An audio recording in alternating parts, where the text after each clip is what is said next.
दोस्तों, जब हम आसमान में उड़ते किसी प्राइवेट जेट को देखते हैं तो हमारे मन में सिर्फ लग्जरी और रसूख की तस्वीर आती है। लेकिन हाल ही में हुई महाराष्ट्र के दिग्गज नेता अजीत पवार की विमान दुर्घटना की खबरों ने एक नई बहस छेड़ दी है। क्या ये प्राइवेट जेट्स वाकई सुरक्षित हैं और इन्हें उड़ाने वाले पायलट्स की ट्रेनिंग एक कमर्शियल पायलट से कितनी अलग होती है? आज की इस वीडियो में हम न सिर्फ अजीत पवार के उस हादसे के तकनीकी पहलुओं को समझेंगे, बल्कि ये भी जानेंगे कि एक प्राइवेट जेट पायलट बनने का पूरा रास्ता क्या है, उनकी सैलरी कितनी होती है और प्राइवेट एविएशन के कड़े प्रोटोकॉल क्या है।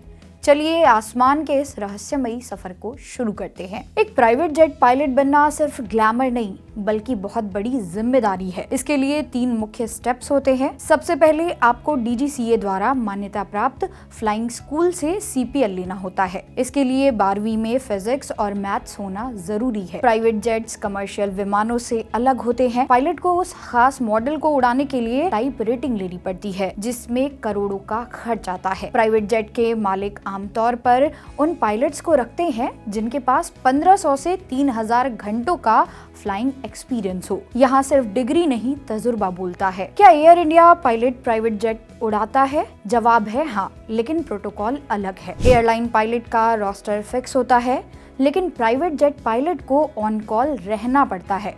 मालिक ने कहा 2 बजे उड़ना है तो उड़ना है। यहाँ पायलट सिर्फ प्लेन नहीं उड़ाता, उसे VIP गेस्ट की प्राइवेसी, केटरिंग और ग्राउंड हैंडलिंग का भी ध्यान रखना पड़ता है। यहाँ पायलट एक मैनेजर की भूमिका में भी होता है। अजीत पवार के हादसे के संदर्भ में एक सवाल उठा, क्या पायलट थका हुआ था?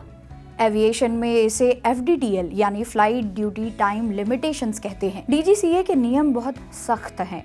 एक पायलट लगातार कितने घंटे उड़ान भर सकता है और उसे कितनी नींद की जरूरत है, ये सब लिखित में है। अगर प्राइवेट जेट का मालिक दबाव भी डाले तो पायलट को सुरक्षा नियमों के तहत मना करने का हक है। थकान आसमान में सबसे बड़ा दुश्मन है। प्राइवेट जेट्स के लिए नियम कमर्शियल फ्लाइट से भी ज्यादा कड़े हो सकते हैं। उड़ान से पहले पायलट और इंजीनियर का वॉक अराउंड चेक। छोटे जेट्स खराब मौसम के प्रति ज्यादा संवेदनशील होते हैं। जब अजीत पवार जैसे नेता सफर करते हैं तो पायलट को इमरजेंसी इवैक्यूएशन प्लान और रूट का खास ध्यान रखना पड़ता है। हादसे के वक्त क्या मैकेनिकल फेलियर हुआ, क्या इंजन में खराबी थी, इसकी जांच में ब्लैक बॉक्स और CVR का डेटा ही सच बताता है। कई बार छोटे चार्टर विमानों में मेंटेनेंस के खर्च को बचाने की कोशिश की जाती है। क्या अजीत पवार के विमान का मेंटेनेंस सही था? प्राइवेट एविएशन में अक्सर पुराने विमानों को पेंट करके नया दिखाया जाता है। हमें यह समझना होगा कि क्या चार्टर ऑपरेटर्स सुरक्षा मानकों से समझौता कर रहे हैं। तकनीकी खराबी अचानक नहीं आती, वो अक्सर पुराने नजरअंदाज किए गए संकेतों का नतीजा होती है। ऐसे में अगर आप इस फील्ड में आना चाहते हैं तो कमाई शानदार है। एक अनुभवी प्राइवेट जेट कैप्टन की सैलरी लगभग 8 लाख से 15 लाख रुपए महीना तक हो सकती है।